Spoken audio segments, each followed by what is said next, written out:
સત્સંગ જીવન બદલવા માટે છે. તો આપણા સદગુણોને રોકી રાખે એ ગુરુ છે. અને ગુરુ એટલે ગુરુ જ્યારે આનંદ પામે. આજે જ મેં સવારે કથામાં એક વાત કરી કે જ્યારે માં રૂકમિણીએ સુદેવ નામના બ્રાહ્મણને પત્ર આપી ભગવાન સુધી પહોંચાડ્યો પત્ર, અને પરમાત્માને લઈ અને સુદેવ નામના બ્રાહ્મણ આવ્યા. રૂકમિણીના કૃષ્ણ સાથે લગ્ન થાય પછી રૂકમિણી આનંદ પામે.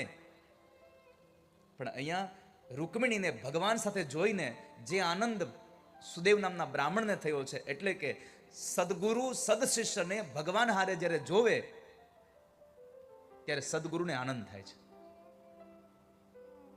તમે જ્યારે ભગવાનનું નામ લેતા હોવ ને,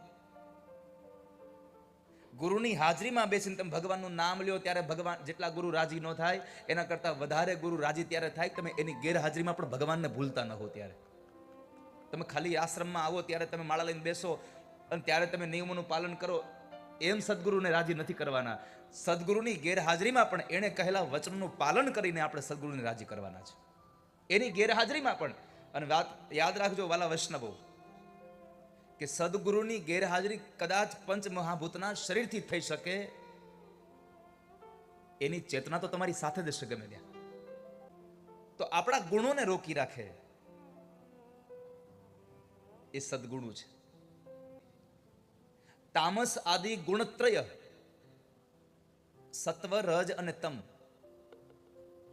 સત્વ ગુણને પણ ટાળી દે, રજોગુણને પણ ટાળી દે અને તામસ ગુણને પણ જે ટાળી દે, આ ત્રણેય ગુણમાંથી આપણને પર બનાવી દે એવું તત્વ એટલે સદગુરુ છે.